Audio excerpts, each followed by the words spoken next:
ಎಲ್ಲ ಆತ್ಮೀಯರಿಗೆ ಸ್ವಾಗತ. NPS ನೌಕರರು ಫ್ರಾನ್ ನಂಬರ್ಗೆ ಆಧಾರ್ ನಂಬರನ್ನು ಲಿಂಕ್ ಮಾಡಬೇಕಾಗಿರುವುದರಿಂದ ಎಲ್ಲ NPS ನೌಕರರು ತಮ್ಮ NPS ನಂಬರ್ಗೆ ಆಧಾರನ್ನು ಲಿಂಕ್ ಮಾಡಲು ಈ NPS ಒಂದು ಲಾಗಿನ್ಗೆ ಹೋಗಬೇಕಾಗುತ್ತೆ. ಇಲ್ಲಿ ನೋಡಲ್ ಅಧಿಕಾರಿಯ ಒಂದು ಯೂಸರ್ ID ಬೇಕಾಗುತ್ತೆ. ಈ ಯೂಸರ್ ID ಒಂದು DDO ಬಳಿ ಇರುತ್ತೆ.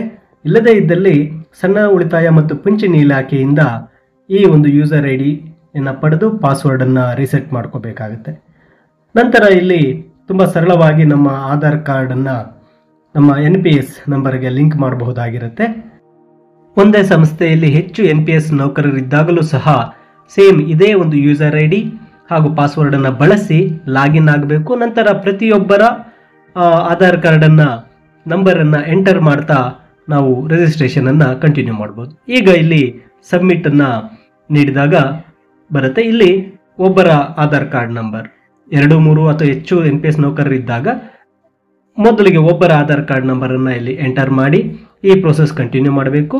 ಮತ್ತೆ ಎರಡನೇ ಬಾರಿ ಮತ್ತೆ ಲಾಗಿನ್ ಆಗಿ ಇನ್ನೊಬ್ಬರ ಆಧಾರ್ ಕಾರ್ಡ್ ನಂಬರನ್ನು ಎಂಟರ್ ಮಾಡಿ ಪ್ರೋಸೆಸನ್ನು ಕಂಟಿನ್ಯೂ ಮಾಡಬೇಕು. ಇಲ್ಲಿ ಆಧಾರ್ ಕಾರ್ಡ್ ಎಂಟರ್ ಮಾಡಿ ಡಿಕ್ಲರೇಷನ್ ಚೆಕ್ ಬಾಕ್ಸ್ ಕ್ಲಿಕ್ ಮಾಡಿ ಸಬ್ಮಿಟ್ ಅನ್ನು ನೀಡಿದಾಗ ಇಲ್ಲಿ ಈ ರೀತಿಯ ಒಂದು ಬಾಕ್ಸ್ ಓಪನ್ ಆಗುತ್ತೆ. ಇಲ್ಲಿ ಆಧಾರ್ ಕಾರ್ಡ್ ನಂಬರ್ ಎಂಟರ್ ಮಾಡಿರುವವರ ಪೂರ್ಣ ಹೆಸರು ಆಧಾರ್ ಕಾರ್ಡ್ನಲ್ಲಿರುವಂತೆ ಹಾಗೆ ಡೇಟ್ ಆಫ್ ಬರ್ತ್ ಆಧಾರ್ ಕಾರ್ಡ್ನಲ್ಲಿರುವಂತೆ ಡೇಟ್ ಆಫ್ ಬರ್ತ್ ಅನ್ನು ಇಲ್ಲಿ ತುಂಬಬೇಕಾಗುತ್ತೆ. ಗಮನಿಸಿ, ಇಲ್ಲಿ ಯೂಸರ್ IDಯಲ್ಲಿ ಪ್ರತಿ ಬಾರಿ ಲಾಗಿನ್ ಆದಾಗ ಬೇರೆ ಬೇರೆ ಒಬ್ಬರ ಆಧಾರ್ ಕಾರ್ಡ್ ನಂಬರನ್ನು ಬಳಸಿ ರಿಜಿಸ್ಟ್ರೇಷನ್ ಅನ್ನು ಕಂಟಿನ್ಯೂ ಮಾಡಬೇಕು.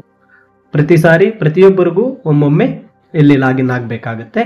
ನಂತರ ಇಲ್ಲಿ ಹೆಸರು, ಡೇಟ್ ಆಫ್ ಬರ್ತ್, ನಂತರ ಫೋನ್ ನಂಬರ್, ಜೆಂಡರ್, ಅದಾದ ನಂತರ ನಾವು ID ಕಾರ್ಡ್, ಇಲ್ಲಿ ID ಕಾರ್ಡನ್ನು ಎಂಟರ್ ಮಾಡಬೇಕು. ಇಲಾಖಾ ID ಕಾರ್ಡ್ ಇಲ್ಲದೆ ಇರ್ತಕ್ಕಂತಹವರು ಆ ಒಂದು CTC DDO CTCಯನ್ನು ಎಂಟರ್ ಮಾಡಬೇಕಾಗತ್ತೆ. ಈ ID ಕಾರ್ಡನ್ನು ಎಂಟರ್ ಮಾಡಿ ಅಪ್ಲೋಡನ್ನು ಕೊಡಬೇಕು. ಅಪ್ಲೋಡ್ ಸಕ್ಸಸ್ಫುಲ್ ಆಗುತ್ತೆ. ಅದಾದ ನಂತರ ಕೆಳಗಡೆ ಸಬ್ಮಿಟನ್ನು ಕ್ಲಿಕ್ ಮಾಡಬೇಕಾಗತ್ತೆ.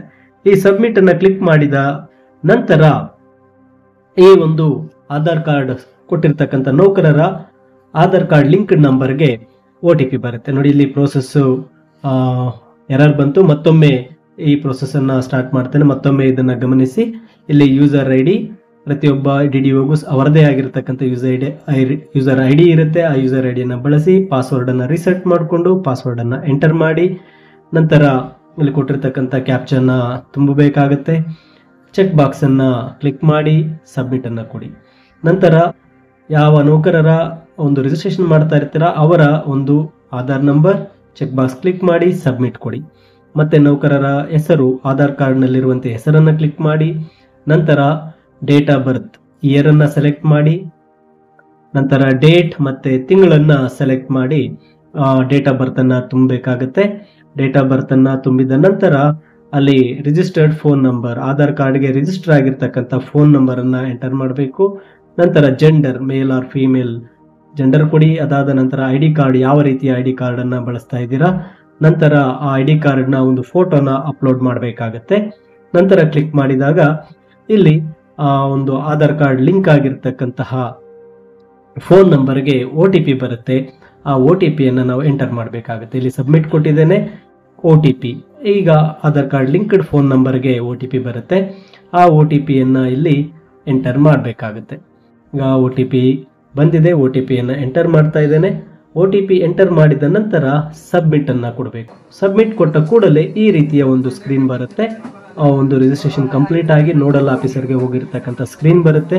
ಈ ಸ್ಕ್ರೀನನ್ನು ನಾವು Ctrl P ಮಾಡಿ ಅಂದರೆ ಪ್ರಿಂಟನ್ನು ತಗೋಬೇಕಾಗುತ್ತೆ. ಈ ಪ್ರಿಂಟನ್ನು ಟ್ರೆಜರಿಗೆ ಸಬ್ಮಿಟ್ ಮಾಡಬೇಕಾಗಿರುತ್ತೆ. ಸೊ ಆದ್ದರಿಂದ ಈ ಒಂದು ಸ್ಕ್ರೀನ್ ಬಂದ ಕೂಡಲೇ Ctrl P ಅನ್ನು ಪ್ರೆಸ್ ಮಾಡಿ ನಾವು ಆ ಒಂದು ಪ್ರಿಂಟನ್ನು ತಗೋಬೇಕು. ಇದು ಅಕ್ನಾಲಜ್ಮೆಂಟ್ ಆಗಿರುತ್ತೆ. ಇದನ್ನು ಪ್ರಿಂಟ್ ತೆಗೆದು ಟ್ರೆಜರಿಗೆ ಸಬ್ಮಿಟ್ ಮಾಡಬೇಕಾಗಿರುತ್ತೆ. ನೋಡಿ, ಇಲ್ಲಿ Ctrl P ಮಾಡಿರ್ತೇನೆ. PDF ಆಗಿದೆ.